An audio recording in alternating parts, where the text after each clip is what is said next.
We are back at Big League Politics, broadcasting to you from a secure location.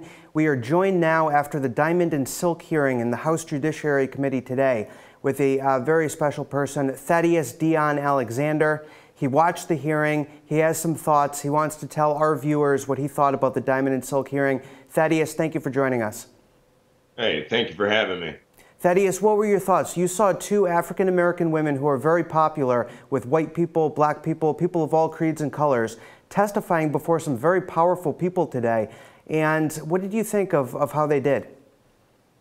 Well, I think they did great in explaining themselves, but I don't think the goal of them testifying was to, the goal was to find out if they were going to say anything that they could be purged about. I mean, it wasn't about, Black conservatives being censored, which is what it should be about. I mean, I feel like the Democrats are starting to feel that we are their largest threats, that a lot of Black Americans are waking up and starting to realize that you are dividing us. And basically, I think what they were trying to do was just set them up and just make them look stupid and try to catch them for something else. It's just a sad situation, in my opinion.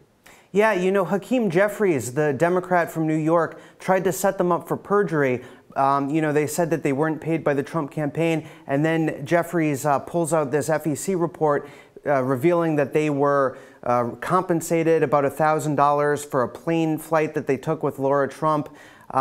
Even the Washington Post says there's no case for perjury here. I mean, isn't it disrespectful to have two citizen patriots who have done so much, bring them before Congress and just try to set them up to be charged with a criminal charge? Well, like I said, that kind of gets them off the hook. Like if somebody's guilty of something, it just shows the guilt of what social media outlets are doing to people like myself and Diamond and Silk, is trying to make them look like liars. From my understanding, I thought they were reimbursed. I mean, they'd have already spent the money for the flight or whatever else. It wasn't a gift or it wasn't payment.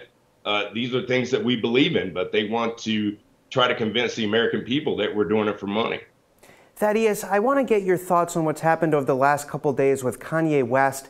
You have, a lot of his fans being angry at him for supporting Trump, but yet I've seen hip-hop magazines defend Kanye West. You have Candace Owens, this Black conservative activist. You have yourself. You have Diamond and Silk going before Congress. Is this the moment right now where maybe this thing that Thomas Sowell has been talking about for decades, the idea that there can be Black conservatives, is this actually hope going on right now?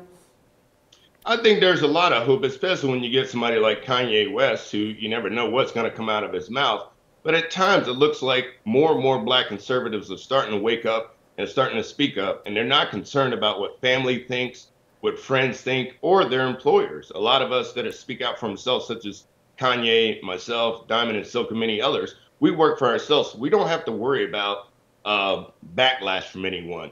I am so happy to see more and more Black people waking up and not depending on this created welfare system that keeps us all down. I mean, the greatest thing, whether you like Republicans or Democrats, the greatest thing about being a conservative is capitalism. If it wasn't for capitalism, I would still be in the projects where I grew up. Capitalism allowed me to move out of that. Capitalism allowed me to create business. Capitalism allowed me to take my money to make more money. So it's not about whether you think they're racist. Them being racist is not going to keep me poor, but capitalism can make me financially free. Thaddeus, what I find in looking at this stuff and researching this stuff is that usually the media makes us seem a lot more divided than we actually are. And normal people are not plugged into these very intense media arguments about race that they push forward day in and day out. And by the way, it's mostly white people at the executive level at these media companies that are pushing these narratives. So Thaddeus, what do we need to do to come together? I mean, what can we do to fight back against the media and get rid of this narrative and start to have some racial peace in this country? And CNN is obviously not going to acknowledge it, but what do we need to do? Right.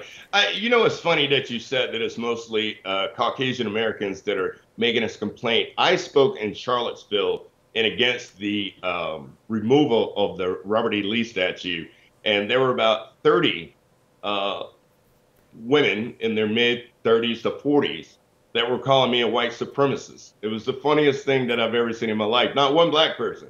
So I asked the lady, do you have any black friends? And she said, of course I do. And I said, and you couldn't convince one to come out here with you? So but the thing that we can do, like you said, it's new media outlets like yourself that don't discuss a lot about race and things like that. I mean, even if you look at the election with Hillary and Donald Trump, it was neither one of them said anything about sexual orientation voters, uh, racial voters. It was all media outlets. All you heard was, how does Trump get the white vote? How does he get the black vote? How does Hillary get the lesbian and gay vote? What about the American vote? And I think more and more people are waking up to realize that's what the kind of candidate that you need to vote for, somebody who is looking for the American vote, not one particular culture, not somebody that we pander to, but the American vote that is good for all Americans. That's the only way that we're going to get past this racial divide, is for people like you and your organization creating newsworthy. And when I say newsworthy, I mean not your opinion, newsworthy information, not based on race.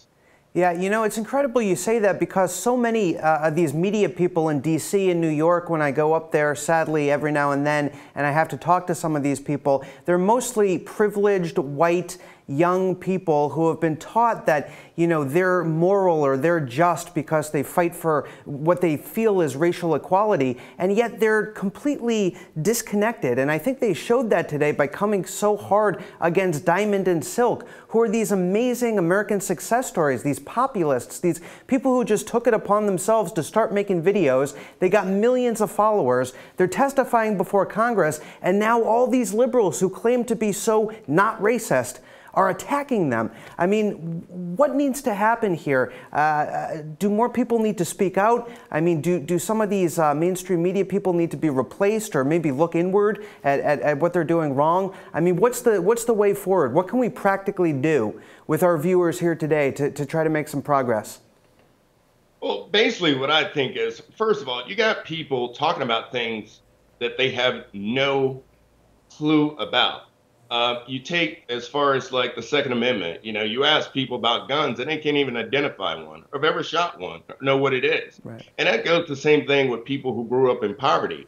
These media outlets, these mass media outlets, need to reach out to people who understand. Me, like myself, I grew up in the projects. A lot of people have a hard time believing that, but I did. I didn't grow up with parents, and people say, oh, well, you'll never succeed in a black neighborhood because you didn't have a dad. Well, I didn't have a dad or a mom, so you would be incorrect. So they come up with all this information about things that they don't even understand. What they need to do is go to those neighborhoods, experience it, and discuss it. What the black neighborhoods are missing, and it's not just black neighborhoods, any impoverished neighborhood, whether it be white, black, Hispanic, or whatever, what they're missing is opportunity. You go to these poor neighborhoods, you got crappier schools, you got crappier playgrounds, and the police take an hour to show up. So of course, those kids are neglected. It has nothing to do with race. It has to do with opportunity. So what we need to do is start talking about all the American people, like I said before, all the American people. It's not about race. It's about economics. It's about money. It's about opportunity. It's about capitalism. It's about giving everybody the same opportunity. I don't think anybody owes me nothing for slavery, because I've never been a slave. Neither was my mother or grandmother or great grandmother. Throwing money at a problem does not fix anything.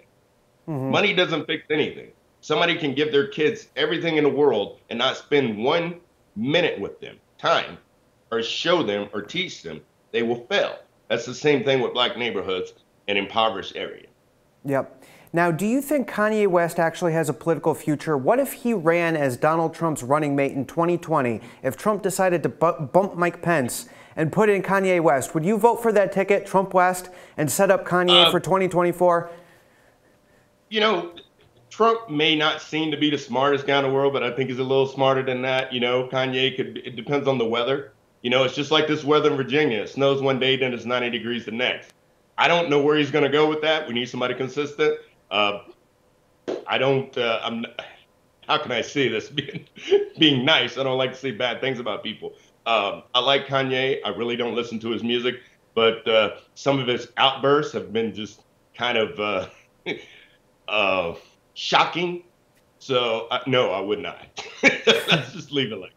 No. Well, so you won't be voting for him. That's okay. At the very least, though, I think he's doing a lot to raise our consciousness as a people with his platform. And I think you see a great energy right now that's coalescing around Trump supporters and American patriots. What's your message to Diamond and Silk and to the MAGA movement about everything that's gone on in the last few days? And how do we keep this going?